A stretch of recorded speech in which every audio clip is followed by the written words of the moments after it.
शेरबहादुरको सरकार ढल्छ, अर्कोबाट चाहिँ डरलाग्दो खेल अगाडि बढाउँछ। यिनीहरू चोलेन भन्दा 10 गुना खतरनाक मान्छे हुन्। अब फेरि शेरबहादुर जस्तो ल्याउने मान्छेहरू पनि त्यही अदालतले गरिरहेछ। भ्रष्टाचारीहरू हुन्। म भ्रष्टाचारी भन्छु, यिनलाई झोले मात्रै भन्नु हुँदैन। चाहे वरिष्ठ वकिल हुन्, चाहे न्यायाधीश हुन्, यिनी चरम भ्रष्टाचारी लम्पट अपराधीहरू हुन्। शेरबहादुरको सरकार बेहटन हुन्छ, अल्पमतमा पर्छ।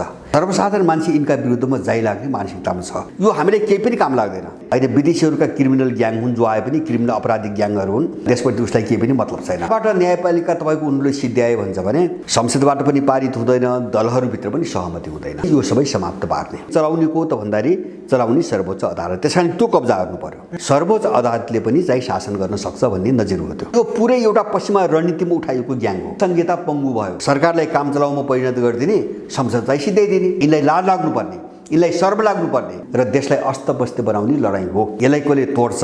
यो त यिनले माथिबाट योजनाबद्ध गराइरहेछन्। अब यो रोकिँदैन, किन यिनी पेशेवर अपराधीहरू हुन्। यसको समाधान के भन्ने कुरामा हामी बुदामा गयौँ र आफ्नो दृष्टिकोण बनायौँ। अब यो जसले पढ्न पायो त्यो मान्छे हामीलाई खोज्दै आएको छ र यो कुरो अन्यत्र पाउँदैन, काहीँ पनि पाउँदैन। अन्यत्रको कुरो के छ भन्छ भने दलहरू खराब हो भन्ने मात्रै छ। अरूलाई खराब देखाउनु र आफू सज्जन बन्न खोज्ने कुरा छ। मेरो भनाइ के हुन्छ भने त्यतिले मात्रै पुग्दैन। जस्तो अर्को त खराब छ तर राम्रो के हो त? विकल्प के हो त? विकल्प त दिनु पर्यो। त्यो विकल्प भनेको जस्तो म गएपछि चाहिँ हुन्छ होइन, त्यो चाहिँ चुनावी जस्तो चाहिँ नारा भयो होइन। त्यो व्यक्तिले गरेन म गएपछि हुन्छ भन्ने चुनावी नारा कुरो भयो।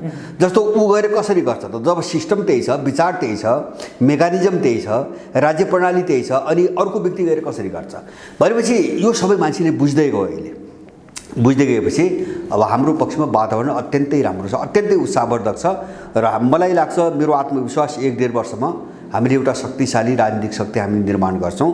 र त्यो हाम्रो राजनीतिक शक्ति भनेको फेरि अब जस्तो चलन चल्तीमा मान्छेले बुझेको राजनीतिक कुरा गर्ने शक्ति मात्रै होइन होइन।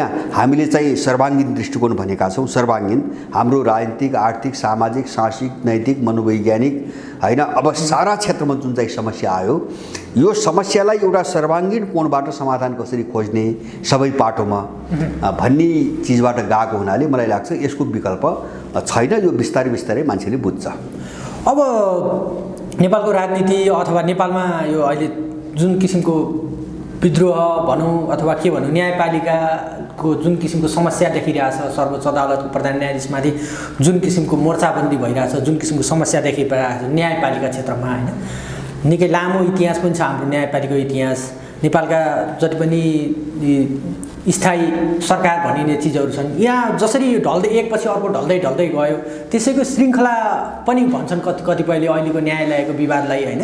तपाईँले चाहिँ कसरी हेरिरहनु भएको छ अहिले सर्वोच्च अदालतमा प्रधान न्यायाधीशको पक्ष विपक्षमा अथवा जुन कुराहरू उठिरहेछन्, तृणमूल पार्टीले तपाईँले व्यक्तिगत रूपमा यसलाई कसरी विश्लेषण गर्नुहुन्छ, कसरी हेरिराख्नु भएको छ? सर्वोच्चको विवादलाई, चोलेन्द्र शमशेरको राजीनामाका कुराहरूलाई चाहिँ तपाईँले कसरी हेरिराख्नु भएको छ? मैले अहिलेको सर्वोच्च अदालतको यो विवाद के हो भन्ने कुरा मैले अहिले होइन, मैले 10 वर्ष अगाडि भनिसकेको छु। मैले धेरै पटक पनि भने हाम्रो दस्तावेजमा त्यो एकदम बुदागत रूपमा व्याख्या गरेको छ। धेरै पहिले बनाएको दस्तावेज हो। मैले के भनेको छु भन्छ भने 2007 साल यता नेपाललाई असफल राज्य बनाउने वा नेपाललाई साम्प्रदायिकताको आडमा विघटन गर्ने होइन, जुन विकल्पबाट हुन्छ त्यो धेरै खालका विकल्प जो विदेशीले बनायो, त्यसको यो सबैभन्दा पछिल्लो कडी हो। जस्तो सिस्टम भङ्ग गर्ने रणनीति अन्तर्गतको यो सबैभन्दा पछिल्लो कडी हो। जस्तो उनीहरूले 2-4वटा क्षेत्रमाथि बडो चाहिँ सुझबुझ किसिमले आक्रमण गर्दै आए। जस्तो अर्थतन्त्रलाई निशाना बनाए, उनले चाहिँ राजनीतिक विचारलाई, शक्तिहरूलाई निशाना बनाए, अनि त्यसपछि उनले इतिहास निशाना बनाए, पृथ्वीनारायण शाहमाथि आक्रमण गरे होइन। त्यो चाहिँ हिजोको नेपाल, हिजोको भन्नाले हाम्रो जो इतिहास हो, त्यो इतिहासबाट हामी अहिलेको नेपाललाई कटाउने योजना अन्तर्गत पृथ्वीनारायण शाहमाथि आक्रमण गरे। उनले समाजमाथि आक्रमण गरे, समाजलाई छिन्नभिन्न पार्नको निम्ति उनले साम्प्रदायिकताका कुराहरू गरे, जातीय राज्यका कुराहरू गरे, यहाँको सभ्यता संस्कृति मास्न उनले चाहिँ धर्मनिरपेक्षताको कुराहरू गरे। अब तपाईँले भने जस्तो स्थायी सरकार जो भनिन्छ कर्मचारी तन्त्र, यसलाई समाप्त पार्नको निम्ति उनले के गरे? पुलिस सिद्ध्याए होइन। पुलिस छैन, एउटा प्रहरीको रूपमा छैन, उनले कर्मचारी तन्त्र सिद्ध्याए होइन। झोलेहरूका ग्याङ बनाइदिए, सबै झोलेहरूले लुटी खाने एउटा ग्याङ बनाइदिए र बाँकी बचेको थियो अब यो राज्य प्रणालीभित्र एउटा निकायहरूमा चाहिँ तपाईँको न्यायालय बाँकी थियो। न्यायालय फेरि कस्तो भयो भन्छ भने व्यवस्थापिका गयो, कार्यपालिका गयो। कार्यपालिका सरकार यही हो देखिराख्नु भएको छ होइन। विदेशीहरूका क्रिमिनल ग्याङ हुन्, जो आए पनि क्रिमिनल अपराधिक ग्याङहरू हुन्। कार्यपालिका यही हो। व्यवस्थापिका अहिले सांसद के हो भन्छ भने माफिया, मारवाडीहरू, त्यसपछि चाहिँ ठुल्ठुला व्यापारीहरूका चाहिँ फाइल बोकेर मन्त्रालय झाउने बिजौलिया र दलालहरूको झुन्ड मात्रै हो। अहिले 90% त्यो माननीय भन्ने त्यो जत्थाले त्यही धन्दा गरिरहेको छ होइन। अरूका फाइल बोक्छ, काम गराइदिएर मन्त्रालय जान्छ, पैसा खान्छ, बसेको छ होइन। त्यसपछि उसलाई केही पनि मतलब छैन। अब त्यसपछि अब कार्यपालिका व्यवस्था गएपछि तपाईँको न्यायालय आयो। जस्तो व्यवस्थापकै संसद बस्न सक्दैन होइन। केपीको पालामा पनि त्यस्तै भयो, अहिले पनि त्यस्तै भयो, सबै पङ्गु भए। अब एउटा न्याय प्रणाली बाँकी थियो। यो चाहिँ बाँकी त थिएन केही समय अगाडि। अब कहाँबाट न्यायपालिका तपाईँको उनले सिद्ध्यायो भन्छ भने कल्याणराज श्रेष्ठको पालामा एनजिओको पैसालाई न्याय प्रणालीमा लगानी गर्न अनुमति दियो र सुशीला कार्कीको पालामा दलको कोटाबाट छानिएका मान्छेहरूलाई न्यायाधीश बनाउनु सुरु गरियो। त्यो दिनदेखि न्यायालय समाप्त भइसकेको छ, मान्छेले नबुझेको हो।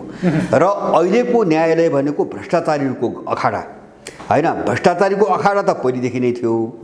थप त्यसमा अहिले के भयो भन्छ भने एनजिओको चाहिँ आवरणबाट विदेशीले परिचालन गरेका पालेका होइन र दलको कोटामा केही दलका आफ्ना मान्छेहरू, आफन्तहरू, अब यिनीहरूको एउटा अपराधी झुन्डहरूको लुटी खाने जो लडाइँ हो नि, त्यो लडाइँको एउटा छाप देखियो। यसमा दुईवटा पाटो देख्छु मैले। एउटा पाटो मैले भने नि जस्तो सबैतिर सबै सिस्टम फेल गरेपछि अब न्यायपालिका असफल पारिदिइसकेपछि त सबै सिद्धो, अब बाँकी केही पनि रहेन। कार्यपालिका गयो, व्यवस्थापिका गयो, न्यायपालिका गयो भने त गयो, सबै गयो। अब एउटा त्यो विदेशीहरूको त्यो निसारा छ, किन नेपाललाई चाहिँ पुरै कामै गर्न सक्ने गरेर टोटली म्यानेज उनीहरूले गर्ने योजनामा गइरहेछन्। किन उनका काम गराउनु पर्यो। जस्तो मैले सायद तपाईँसँग पनि भनेको थिएँ 72 सालपछि यिनले 12 बुँदे समझदारीमा जुन सोचबाट दलहरूलाई अगाडि बढाए नि, 72 सालको संविधान बन्दासम्म आइपुग्दाखेरि यिनका धेरै कुराहरू चाहिँ अब संविधानमा लेखिए, धेरै कुराहरू लेखेनन्, केही कुराहरू लेखेनन् होइन। जस्तो लेखेनन् अथवा त्यसपछि बन्ने कुनै पनि संसद र सरकारले उनको काम गर्न सकेन होइन। जस्तो एमसीसी एउटा उदाहरण होइन। पर्दाभित्र त्यस्ता धेरै चिज छन् है, धेरै चिज छन्। एमसीसी एउटा उदाहरण। संसदबाट पनि पारित हुँदैन, दलहरूभित्र पनि सहमति हुँदैन, एउटै दलभित्र पनि सहमति हुँदैन। एउटा गत्यावरोधको स्थिति आयो अनि उनले दलहरू तोड्न सुरु गरे। किन अब त्यो दलबाट निकासै नआएपछि उनले दल तोड्न सुरु गरे, सबै छिन्न भिन्न भयो। अनि त्यसपछि अब अहिले यो खेल मैले के बुझ्छु भन्छ भने अब दलहरूबाट पनि निकास नसकिने, संसदबाट पनि निकास नसकिने भएपछि यो सबै समाप्त पार्ने, यो सबै समाप्त के गरी पार्ने। अब त्यो पार्नुको निमित्त त भोलि चलाउने को त भन्दाखेरि चलाउने सर्वोच्च अदालत। त्यस कारण त्यो कब्जा गर्नु पर्यो। त्यो कब्जा नगरिकन त अब संसद पनि नरहेको, सरकार पनि नरहेको अवस्थामा नेपाल चलाउने कसले, राज्य चलाउने कसले, त्यो चलाउने चाहिँ तपाईँको सर्वोच्च अदालत। यसको निम्ति एउटा रिहर्सल, एउटा नजिर बसाइएको छ परमादेशको सरकार होइन। शेरबहादुरलाई प्रधानमन्त्री नियुक्त गरेर एउटा नजिर उनले बसाएका छन्। त्यो नजिर के हो भन्छ भने सर्वोच्च अदालतले पनि चाहिँ शासन गर्न सक्छ भन्ने नजिर हो त्यो होइन। अब सर्वोच्च अदालत चाहिँ त नियम कानुन र संविधानको व्याख्या गर्ने संस्था हो, तर यसले त शासक पनि नियुक्त गर्न थाल्यो होइन। प्रधानमन्त्री बनाउन थालेपछि त त्यो प्रधानमन्त्रीको काम त भोलि आफै गर्छ। त्यसैले मैले सम्भावना के देख्छु भन्छ भने यो अहिले चोलेन्द्रबाट जे काम हुन सकेन पश्चिमाहरूको, विशेष गरेर पश्चिमाहरूको, अब यो सबै कामलाई अगाडि बढाउनुको निम्ति उनीहरूले आफ्नो एउटा ग्रिप, एउटा सेटै सर्वोच्चमा स्थापित गर्न खोजिरहेका छन्। त्यो के कारणले खोजिरहेका छन् भन्छ भने अब यसपछि मलाई लाग्छ, मेरो अनुमान छ, उनमा यसमा सफल भयो भने शेरबहादुरको सरकार विघटन हुन्छ, अल्पमतमा पर्छ। हेरिराख्नु, किन सबै खेलाका छन्। अब एक दुईवटाले तान्न लगाएपछि पुग्यो, शेरबहादुरको सरकार ढल्छ। चोलेन्द्र शमशेरको राजीनामा आएन भने उनी सफल भए, जो चोलेन्द्रको विरुद्धमा लागिरहेछन् नि, यो पश्चिमा दलालहरू चाहिँ तपाईँको सफल भए भने मैले एउटा पाटो, यो कचिङ्गलको एउटा पाटोको कुरा गरिरहेँ, विदेशी पाटोको, यो सफल भयो भने शेरबहादुरको सरकार अल्पमतमा पार्छन्। त्यो के कारणले पार्छन् भन्छ भने संसद विघटन गराउने र चुनाव घोषणा गर्ने योजनामा अल्पमतमा पार्छन्। अल्पमतमा पारेपछि संसद विघटन हुने र चुनाव घोषणा हुने गर्नुको शेरबहादुरसँग विकल्प हुँदैन होइन। संसद पनि जान्छ, चुनाव पनि हुँदैन। अब त्यसपछि एउटा ठुलो चाहिँ भ्याकुम खडा पनि, रिक्तता, शून्यता खडा भयो। होइन, जस्तो व्यवस्थापिका पनि छैन, अब कार्यपालिका पनि छैन, चुनाव घोषणा गरेपछि त अब त्यो काम चलाउ हो, कार्यपालिका पनि छैन भनेपछि अब बाँकी अब चुनाव पनि तपाईँको हुँदैन होइन। अब चुनावको अगाडि चाहिँ हत्या हिंसा सुरु गर्छन् यिनीहरू, चुनाव हुन नदिनुको निम्ति हत्या हिंसा सुरु गर्छन्। अनि त्यो अवस्थामा चाहिँ राज्य चलाउने कसले त भन्दाखेरि सर्वोच्च अदालत। लडाइँ त्यहाँ भइरहेको छ। त्यस कारणले एमसिसी लगायतका सम्पूर्ण जति पनि यिनका अदृश्य एजेन्डाहरू छन् नि, त्यो सबै चिजको कार्यान्वयन त्यही सर्वोच्च अदालतबाट गराउने, किन अरू निकाय काम लागेनन्, काम गर्न सकेनन्। मैले सुरुमै भने नि, दलहरूबाट पनि भएन, सरकारबाट पनि भएन, संसदबाट पनि भएन भनेपछि अब सर्वोच्च अदालतबाट एकहोरो रूपमा अरू कुनै नरहेपछि उसलाई काम गर्ने बाटो खोल्यो। त्यो लग्नको निम्ति यिनले सर्वोच्चलाई निशाना बनायो। यो सिस्टम भङ्ग गर्ने एउटा चाहिँ उनको रणनीति हो। अब त्यसपछि अब यिनको स्वार्थ के त? जस्तो यो मैले देख्छु यो विरोधमा केही मान्छेहरू ठ्याक्कै विदेशी मिसनमा संलग्न नभएका मान्छेहरू पनि केही देखिन्छन् होइन। अब उनका आफ्ना आफ्ना चाहिँ अब विषयवस्तु होलान्, झगडा होलान्, त्यहाँभित्र गुट उपगुटहरू होलान् न्यायालयभित्र। अब मैले सुने, मैले हिजो अस्तिदेखि केही वकिलहरूसँग, केही अब मैले चिनेका केही पूर्व न्यायाधीशहरू छलफल गरेँ।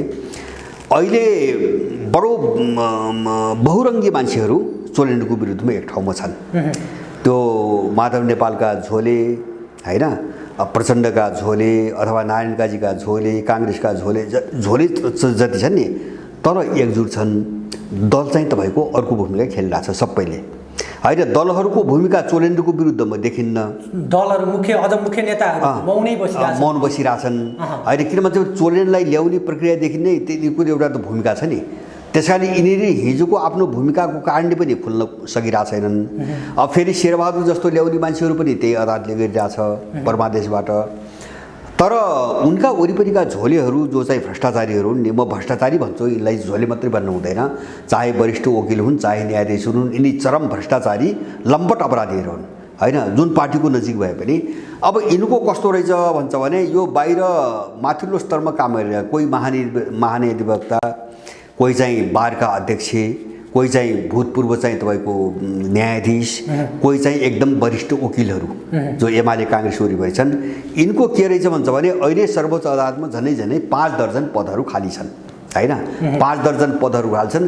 त्यहाँ चाहिँ नियुक्त गराउने एउटा खेल यहाँ सुरु भएको रहेछ। यिनका सबै कसैका श्रीमती, कसैका छोरा, कसैका छोरी, कसै चाहिँ घर परिवारभित्रका अरू सदस्यहरू।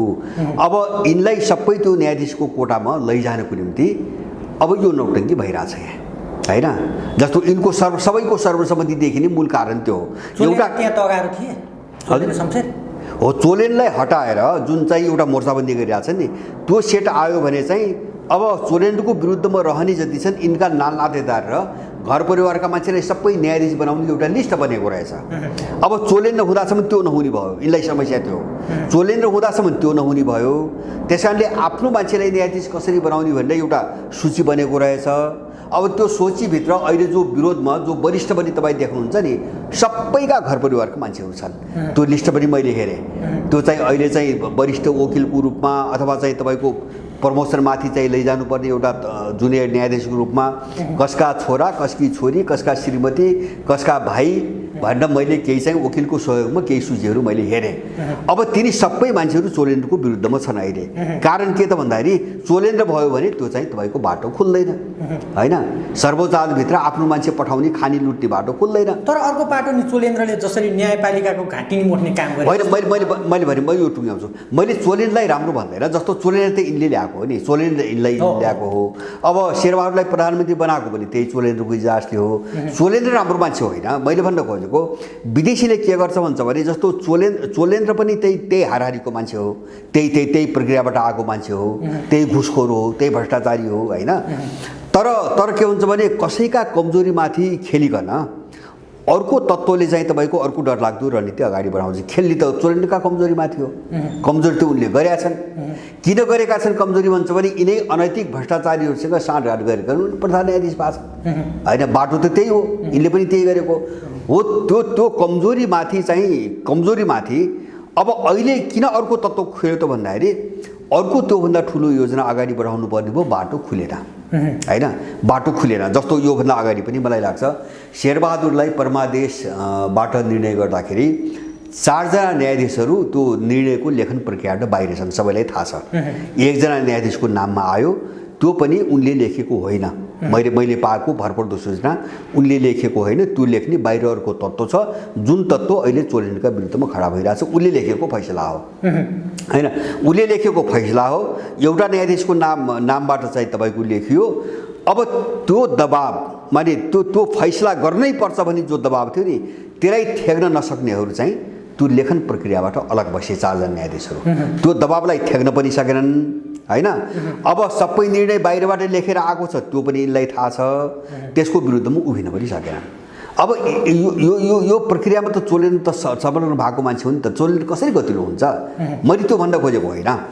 मैले चोलेन र इमान्दार हुन्थे भने त उनलाई उनको इजलासबाट परमादेश जारी गराउँदाखेरि जुन तत्त्वले गरायो त्यसको विरुद्धमा उभिनु पर्थ्यो नि। त्यो त उभिनन्, उन त आफ्नै पद प्रतिष्ठामा गए होइन, आफ्नै अब जागिरको उसमा गए। यत्रो ठुलो षड्यन्त्र न्यायपालिकाभित्र भइरहेछ होइन। खै चोलेनले चाहिँ अदालतभित्र चाहिँ एनजिओ प्रवेश गरेको उसको लगानी नीति नै, न्यायिक नीति नै उसले बनाउन थालेको, त्यो विरुद्धमा चोलेन बोले त मैले सुन्दैन होइन। दलका झोलेहरूको कोटाबाट चाहिँ न्यायाधीशहरू नियुक्त भइरहेछन्, त्यसको विरुद्धमा चोलेन बोले त सुनिन्न। माने अन्तर होइन, मात्रामा बाहेक अन्तर होइन। तर मैले भन्न खोजेको जस्तो विदेशीले के गर्छ अथवा चाहिँ माफियाले के गर्छ भन्छ भने, आफैले प्रयोग गरेका मान्छेहरू कसैका लुप होल पत्ता लगाएर, कमजोरी पत्ता लगाएर अर्को बाटो चाहिँ डरलाग्दो खेल अगाडि बढाउँछ, भएको त्यति मात्रै हो अहिले होइन। यो कथा कस्तो हो भन्छ भने, सर्वोच्चको कथा हामीले युद्धकाल हेऱ्यौँ नि त, 10 वर्ष युद्धकालमा सेनाको, माओवादीको, एमालेको, काङ्ग्रेसको सबै लिडरसिप एक ठाउँमा छ, मारेको छ जनता होइन। अब किन एक ठाउँमा छ मैले भने खोजेको हुन्छ भने, यिनको नेतृत्व तहको मान्छे कसैलाई मारेन, सबैले मारे तल्लो तहका जनता।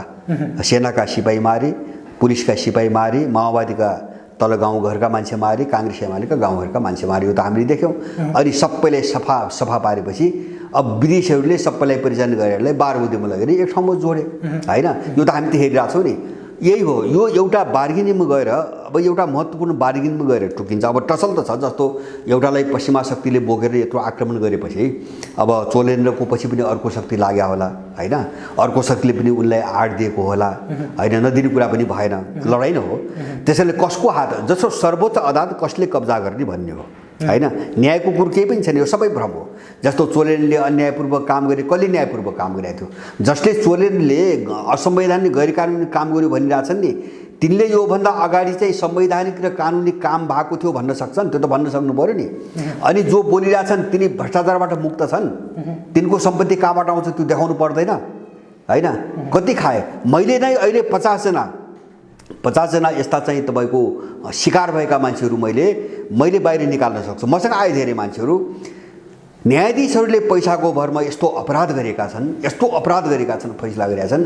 अब अहिले तपाईँको कुनै समस्या पर्यो, जानुहोस्, पैसा छ, न्याय पाउनुभयो, तपाईँ पीडित हुनुहुन्छ, पैसा छ, पीडित भएर पनि तपाईँ खुवाउने पैसा छ, तपाईँ न्याय पाउनुभयो। छैन भने तपाईँ त्यो के कस्तो हुँदो रहेछ भन्छ भने, अहिलेको त कस्तो स्थिति भन्छ भने, तपाईँ अन्यायमा पर्नुभयो, त्यो केस कहाँ, पुलिस कहाँ लग्ने, त्यो अदालतमा लग्ने भनेको त के रहेछ अहिले भन्छ भने, उसलाई खानी बाटो खोलिदिने। अनि उनीहरूले, पुलिस र त्यो न्यायाधीशहरूले खोजी चाहिँ त्यो अपराधी अर्को अन्यायी हुन्छ नि, त्यसलाई समझ्छन् र मोटो रकम असुल्छन्। अहिले हुने फैसला त्यही हो होइन, न्याय परिणाममा हुने फैसला हो। यसमा अन्तर केही पनि होइन। त्यो चोलेन र अर्को गैर चोलेनको चाहिँ सवालै होइन। यो झुट मान्छेलाई गुमराहमा, यो एउटा के हो भन्छ भने, यो चाहिँ यिनको बहस आम नेपाली जब एउटा नयाँ विकल्पको खोजीतिर लाग्यो, मैले सुरुमा भने नि, अब यो राज्य प्रणाली र यो सिस्टम कामै लाग्दैन भन्ने निष्कर्षमा जो पुग्यो, यसबाट मान्छेको ध्यान डाइभर्ट गर्नुको निम्ति यस्ता मुद्दाहरू उछालेर आफ्नो वरिपरि घुमाउने कोसिस यिनले पहिलेदेखि गर्दै आछन् हैन। जस्तो अब चोलेन शमशेरको अघि तपाईँले चोलेन शमशेरको विरुद्धमा लागेको एउटा अभियानको जसरी तपाईँले त्यसलाई परिभाषित गर्नुभयो, जसरी भन्नुभयो, चोलेन र शमशेरको पक्षमा पनि जुन किसिमको एउटा तब्का देखिरहेछ, अलिकति यो व्यवस्थाको विरुद्ध जो आवाजहरू उठाउँथे तिनीहरू, अनि पूर्व एमाले केपी शर्मा ओलीसँग त उहाँको अलिकति संवैधानिक निकायहरूमा उहाँले भागभण्डा गरे हुनाले उहाँलाई त्यसको स्वार्थ होला, अलिकति यो लोकतन्त्र गणतन्त्र अहिलेको जुन व्यवस्था छ त्यसको विरुद्धमा बोल्ने व्यक्तिहरू अहिले चोलेन शमशेरको पक्षमा जानेर वा नजानेर जसरी लागिरहेछन्, त्यसलाई चाहिँ कसरी बुझ्ने खासमा? होइन, त्यसको उनको एउटा कोणबाट त्यो चाहिँ तपाईँको जायज हो भन्ने लाग्छ मलाई तुलनात्मक रूपमा। जस्तो मेरो पनि के हो भन्छ भने, अब म चोलेन्द्र ठिक र अर्को बेठिक अथवा अर्को ठिक र चोलेन्द्र ठिक म त्यो चाहिँ भन्न सक्दिनँ, म कहिले पनि भन्दिनँ त्यो। तर यो चाहिँ तपाईँको लडममा जो चोलेन्द्रका विरुद्ध चाहिँ लागिरहेछ नि, यिनीहरू चोलेन्द्रभन्दा 10 गुणा खतरनाक मान्छे हुन्, त्यो म पनि भन्छु होइन। जस्तो चोलेन्द्रले जति हानि गर्लान् नि, त्योभन्दा 10 गुणा 100 गुणा बढी हानि अर्को ग्याङबाट हुन्छ जो चोलेन्द्रको विरुद्धमा खडा हुन खोजिरहेछ। किन भन्छ भने यो पुरै एउटा पश्चिमा रणनीतिमा उठाइएको ग्याङ हो, मेरो भनाइ त्यो हो। यो टोटल्ली पश्चिमा रणनीतिमा उठाइएको ग्याङ हो। यो ग्याङ स्थापित भयो भने तपाईँको सबै सिस्टम कोल्याप्सै हुन्छ, सिस्टम कोल्याप्सै हुन्छ होइन। बाँकी बचेको जो धङधङै छ नि सबै कोल्याप्स गर्ने र पुरै नाङ्गो नाच, नेपालको नाङ्गो नाच न्यायाधीशको मुकुण्डो लगाएर होइन एउटा अपराधी गिरोहहरूले देशभित्र नाङ्गो नाच चाहिँ तपाईँको अब देखाउन सुरु गर्ने एउटा मिसनमा यो खेल भइरहेछ। त्यस कारणले चोलेन्द्र रहेको अवस्था भन्दा उनीहरू आउँदाको अवस्था अझ डरलाग्दो हुन्छ। हो त्यो कोणबाट जसले बोलिरहेछन् त्यो चाहिँ ठिक हो तुलनाको कोणबाट होइन। तर चोलेन्द्र एकदम पवित्र इमान्दार हुन्, उनले न्याय प्रणालीमा राम्रो काम गरिरहेको थिए होइन भन्ने कुरा चाहिँ गलत हो। त्यो बहस गर्नेहरू गलत हुन्। तर यति बेला चाहिँ तपाईँको चोलेन्द्रको विरुद्धमा जो छन् उनलाई चाहिँ कहाँ थाप्नु हुँदैन भन्ने जो चाहिँ अलि बुझेर, किन हामीले त राजनीतिक गेम के हो त्यो हेरेर बोल्नु पर्यो। जस्तो को व्यक्तिको हाम्रा एउटा बाध्यता कस्तो हुन्छ भने जस्तो आफू नै निर्णायक नभएको अवस्थामा, जस्तो हामी जस्ता मान्छेहरू चाहिँ अब निर्णायक अवस्थामा छैनौँ, नभएको अवस्थामा चाहिँ जो खराब छ त्यहाँभित्रको जो द्वन्द्व हुन्छ नि, त्यो द्वन्द्वमा को कम खराब हो भन्ने चिज त हामीले पनि हेर्नु पर्यो। तुलना गर्दाखेरि हामीले पनि हेर्नु पर्यो। त्यो तुलनाको कुरा मात्रै हो। एउटा झन् खतरनाक शक्ति अगाडि आउन नपाओस् भन्ने तुलनाको कुरा मात्रै हो। त्यस कारणले गर्दाखेरि चोलेन्द्रको विरुद्धमा चाहिँ जो लागिरहेछन् तिनको अहिले निन्दा नै गर्नुपर्छ। तिनी सारा पश्चिमाले पालेका, एनजिओले पालेका एकदम पेसेवर भ्रष्टाचारीहरूको झुन्ड हो त्यो। त्यो चोलेन्द्रभन्दा सज्जन मान्छे होइनन्। मैले भन्न खोजेको यति हो।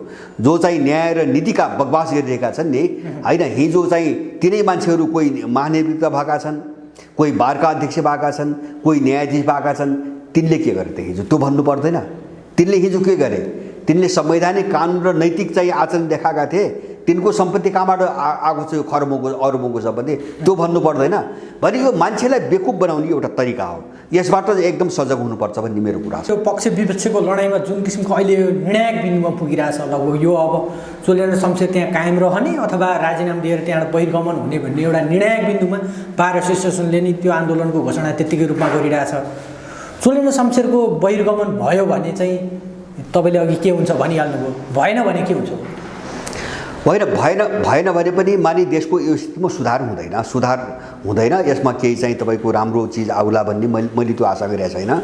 जस्तो भयो के हुन्छ भन्छ भने भएपछि अब जस्तो अहिले भयो भने जस्तो यिनले त सडकबाट राजीनामा मागिरहेका छन्, त्यो त नजिर त बन्छ होइन। भोलि सबैको हकमा त्यो जान्छ। अब भनेपछि अब चोलेन्द्र गएपछि अब भोलिको चाहिँ परिस्थितिमा संविधानले पनि काम नगर्ने भयो, कानुनले पनि काम नगर्ने भयो। जस्तो सर्वोच्चको न्यायाधीशले प्रधानमन्त्री बनाउन सक्दो रहेछ एउटा नजिर होइन, अथवा चाहिँ दोस्रो नजिर सडकबाट चाहिँ तपाईँको प्रधान न्यायाधीशको राजीनामा गराउन सकिने रहेछ दोस्रो नजिर।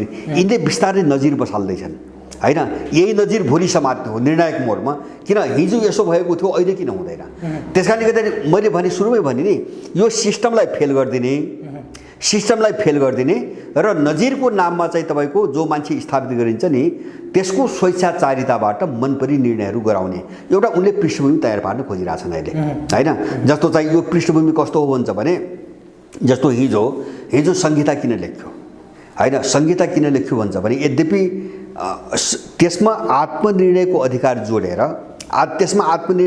जोड्ने र नेपाललाई चाहिँ टुक्रा टुक्रा बनाएर जातीय राज्यहरूको उसमा लैजाने त्यो सोचबाट संहिता आएको हो। उनी असफल भएर यो सङ्कट आएकै त्यही कारणले हो। तर उनी संहिता त लेखे, तर कहाँ असफल भयो भन्छ भने संहिता अन्तर्गत आत्मनिर्णयको अधिकार, जनमत सङ्ग्रहबाट चाहिँ छुट्टिन पाउने गरी चाहिँ जान सक्ने अधिकार र नेपाललाई विभिन्न ठाउँलाई जातीय राज्य बनाउने उनको मिसनमा असफल भएपछि संहिता पङ्गु भएर चाहिँ यस्तो देखिएको हो। किन भन्छ भने त्यसको जो मूल तत्त्व हो नि त्यो तत्त्व नै त्यहाँ जोडिन भएन। एक मधेस एक प्रदेश पनि आज छैन, एक प्रदेश छैन, जातीय राज्य पनि छैन, उसमा असफल भए। त्यसकारणले संहिता पङ्गु भयो होइन, पङ्गु भयो भनौँ न।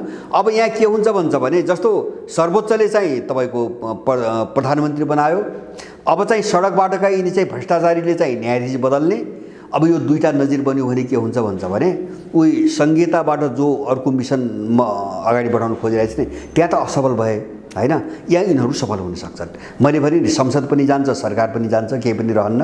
नरहेपछि त अब गर्ने त तपाईँ अनुमान गर्नुहोस्, अब चुनाव पनि हुँदैन अनि त्यसपछि अब राज्य कसले चलाउँछ त? विकल्प त केही छैन।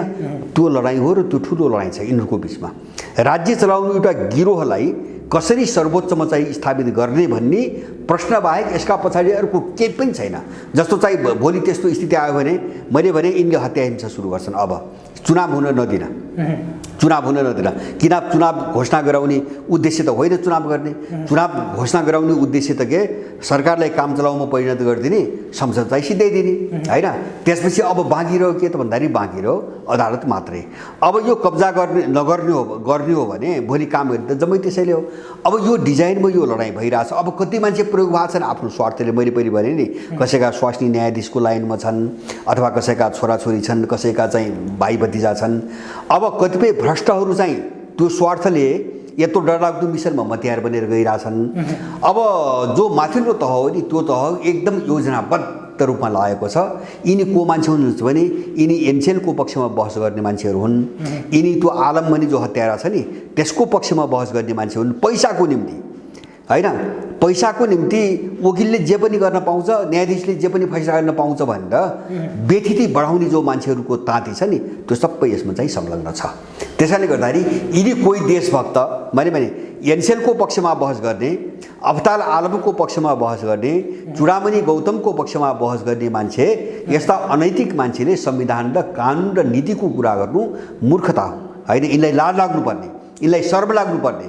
अदालतको समस्याको हामी त्यति हेर्ने हो। मैले पनि अदालतमा एनजिओ पसेको छ, अदालतमा दल पसेको छ, अदालतमा भ्रष्टाचार पसेको छ। यसको विरुद्ध लडी हेर्नु त कोही आवाज उठाउँदैन। यिनी कसैले आवाज उठाउँदैनन्। जहाँ बेथिति छ अदालत जे कारणले सिद्धो त्यसमै नि कोही पनि बोल्दैनन्। किन भन्छ भने यिनीहरू आफै पनि त्यस्तै हुन्। जस्तो अब अर्को तर्कहरू पनि गर्ने गर्छन्। यति बेला चोलेन्द्रको राजीनामा कसले माग्दैछ भन्ने कुरा त तपाईँले व्याख्या गर्दै आउनुभयो। अर्को पक्ष चाहिँ अदालतमा जुन किसिमका मुद्दाहरू जस्तो बालुवाटार जग्गाको मुद्दाहरूको फैसलाको केसमा कार्तिक 15 गते फैसला सुनाउने दिन पनि थियो। पूर्व प्रधानमन्त्री बाबुराम भट्टराई माधव कुमार नेपालको लिखित तयार भएर फैसला सुनाउने दिन थियो सायद कार्तिक 15। त्यसलाई पनि अलिकति चेक एन्ड ब्यालेन्समा राख्नको लागि दलहरूले अघि तपाईँले भने जस्तो उहाँहरूको खटाएको मान्छेहरू चाहिँ यति बेला चोलेन्द्र शमशेरलाई दबाब दिइरहेछन् त्यसमा भन्ने, अथवा सभामुख अग्निप्रसाद सापकोटाको पेशी पनि लगातार चढ्छ, त्यहाँबाट हटाइएको प्रचलनहरू भन्छ। ती मुद्दाहरू प्रभावित पार्नको लागि गरिँदै छ भनेर जसरी टिप्पणीहरू गर्छ के त्यसमा केही होइन? यसमा सँगै छैन होइन। टिप्पणी मात्रै होइन, एउटा मैले पनि 3टा पाटोबाट हामीले हेर्नु पर्यो। मैले 2टा पाटो त पहिले भने।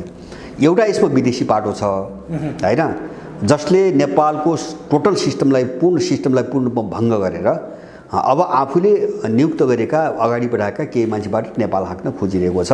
उसको एउटा ग्लोबल वैश्विक रणनीति छ। नेपालको भूराजनीतिमा एउटा वैश्विक रणनीति छ। एउटा त्यो पाटो भयो। दोस्रो पाटो मैले भने नि तपाईँको केही स्वार्थी अवसरवादी भ्रष्टाचारीहरू चाहिँ आफन्तहरूलाई आफ्ना मान्छेलाई त्यहाँ न्यायाधीशमा चाहिँ तपाईँको लैजानुपर्ने छ, मनोनित गर्नुपर्ने छ हैन। धेरै पदहरू खाली छन्।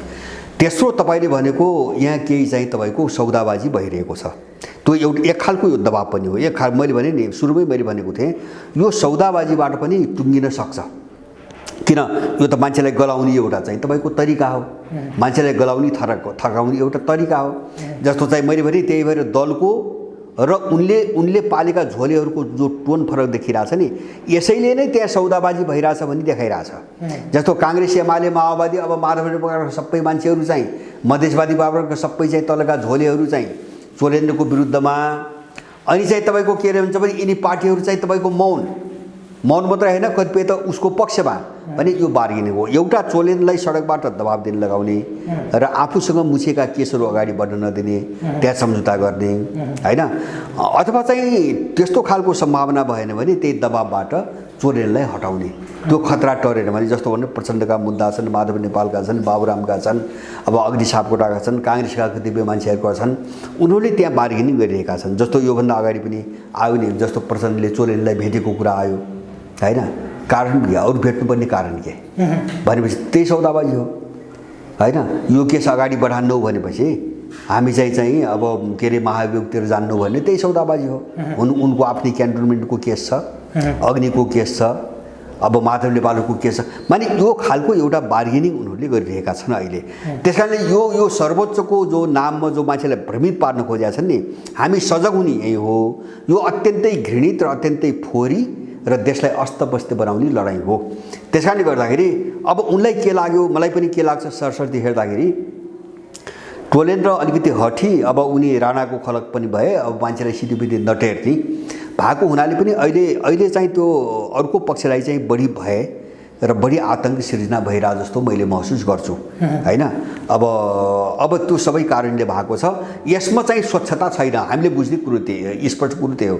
यसमा चाहिँ स्वच्छता छैन, यसमा सुशासन पनि छैन, यसमा भ्रष्टाचारको विरोध पनि छैन, यसमा चाहिँ न्याय प्रणालीभित्र विदेशी पस्यो भने चिन्ता पनि छैन, यसमा चाहिँ देशलाई एउटा नीति नियम र मूल्य मान्यता कानुनबाट चलाउनुपर्छ भने उनको आकांक्षा पनि छैन हैन। बिल्कुल मान्छेलाई बेकुफ बनाएर चाहिँ उ गर्न खोजिरहेछन्।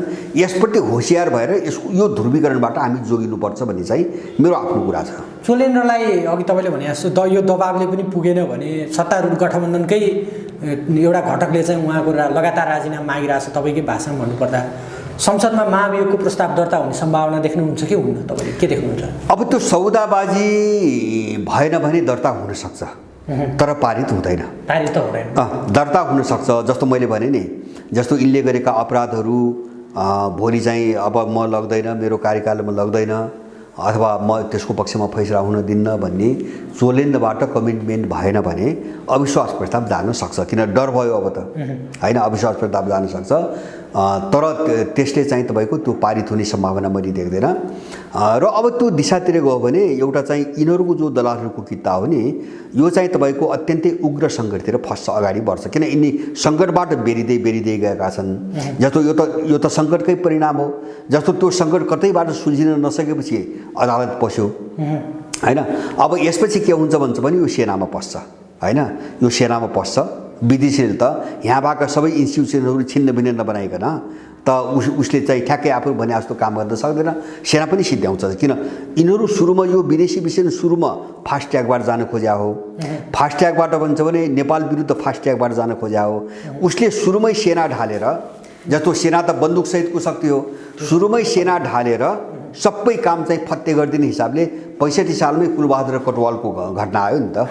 तर उनी त्यसमा असफल भए भएपछि उनले कोर्स अलिकति बदलिएको हो। बिस्तारै चरणबद्ध रूपमा सबैले हान्दै सबै सिस्टम समाप्त पार्दै जाने पछिल्लो रणनीति अपनाए। नत्र यिनले त जो राज्यको मेरुदण्ड हो, सबभन्दा शक्ति भएको, त्यही माथि नै सुरुमा निशाना बनायो नि। त्यो त हामीले देख्यौँ नि 65 सालमा। त्यसकारणले गर्दाखेरि मैले भने यो अलिकति चाहिँ सौदाबाजीमा पनि जान सक्छ। चोलेन्द्र अब दलहरूको सौदाबाजीमा पनि जान सक्छ, अथवा चोलेन्द्र चाहिँ विदेशीहरूको सौदाबाजीमा पनि अलिकति जान सक्छ हैन। अब मलाई लाग्छ चोलेन्द्र विदेशीहरूको सौदाबाजी गर्ने ठाउँ छैन। किन संसद रहेसम्म तपाईँको एमसिसीको कुरा अदालतमा जाँदैन, संसदमै जानुपर्छ हैन। अब अदालतबाट अगाडि बढाउने हो भने संसद विघटन गर्नुपर्छ हैन। त्यसकारणले विदेशी त्यो जो पश्चिमा भन्छु नि मैले, यो तत्त्व अहिले चोलेन्द्रको पक्षमा छ भन्ने मलाई लाग्दैन हैन। यसले कल्याण श्रेष्ठ जस्तो यो बाहिर जो मुभ भइरहेछ नि, यसको मास्टरमाइन्ड गुरु भने त कल्याण श्रेष्ठ हो। त्यो त दुनियाँलाई थाहा छ। यो बाहिर त चाहिँ सारा तयार पारेर बोल्न लागेका पात्र मात्रै हुन् हैन, विभिन्न इन्ट्रेस्ट जोडिएका पात्र मात्रै हुन्। त्यसकारणले गर्दाखेरि तर दलहरूको चाहिँ तपाईँको सौदाबाजी हुन सक्ने सम्भावना एकदमै प्रबल छ। अब त्यसो भयो भने के हुन्छ भने न्याय प्रणाली, न्यायालय अथवा सर्वोच्च अदालत जुन एउटा अवस्थामा थियो नि, जुन एउटा विद्रूप अवस्थामा आइसकेको थियो, त्यहाँबाट पनि अझ खस्कन्छ। सौदाबाजी गरे पनि खस्कन्छ, नगरे पनि खस्कन्छ भनेपछि त्यहाँभित्र पनि त एउटा भ्रष्टाचार, सत्ता, स्वार्थ, अपराधलाई एउटा बार्गेनिङ गर्ने थलो मात्रै हो भन्ने त पुष्टि त हुन्छ बाहिर। त्यसैले गर्दाखेरि अब त्यसले राज्यलाई कमजोर बनाउनु त आफ्नो ठाउँमा छँदैछ। मानिसहरूको विश्वास पनि टुट्दै जान्छ। त्यसले देशलाई अझ बढी तरल अवस्थामा लैजान्छ।